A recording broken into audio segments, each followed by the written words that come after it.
Kemija je vse posod, je tudi v kuhinji. Lahko se vžge moka, lahko se nam pa tudi vžge olje na štedilniku. Wow, kakšna strupena barva. Kaj pa gre pri tem eksperimentu? Kaj je Tukaj imamo napravo za destiliranje, notri je vodovodna voda. Hlapi vodovodne vode pridejo v hladilnik, kjer se tekočinijo, ven pa dobimo destilirana voda. A to vodo lahko potem pijemo? Ni glih priporočljivo. Ja, to je res destilacija.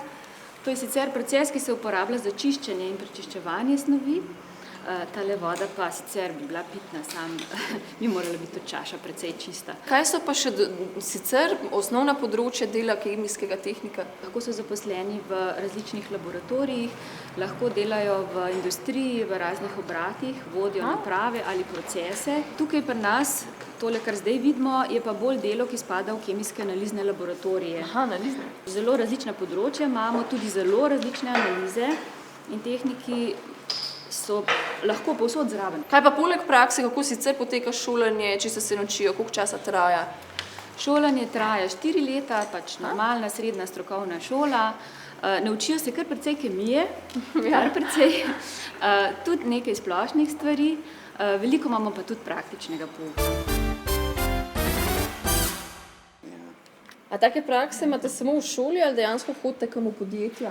Ja, v bistvu kemijski tehnik se pač tudi med svojim izobraževanjem sreča z prakso pri delodajalcu, se pravi, greš lahko v različna slovenska podjetja, tudi zrihta šola v bistvu, greš lahko pa v Helios, v Melamin, v Lek, kjerkoli. Recimo, lani sem jaz delal v Leku in v bistvu je to ful fajn, ker se dejansko tehnik spozna z delom v industriji. S tistim, kar pa dejansko delaš, ne? Kaj pa ti? Isto. Kaj isto? V Leku so bile sodelavce. Bilo je. Kaj mi boš pa pokazal? Boš videla.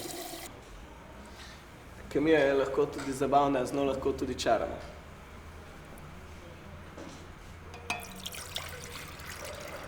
Ja, res je, Lenart. Če bi vi tole naredili v srednjem veku, bi vas takoj proglasili za čarovnika.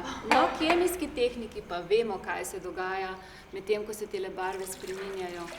Če bi se pa rad naučil kemijski tehnik, ko zaključi to šolo še kaj več, potem gre pa lahko naprej študirati na fakulteto.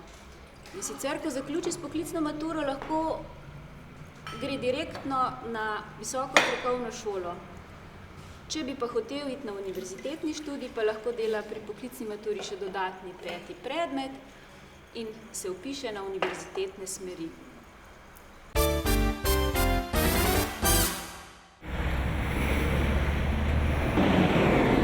To so aparature, na katerih so se učili dijaki že pred mnogo leti. Naša šola ima dolgo tradicijo.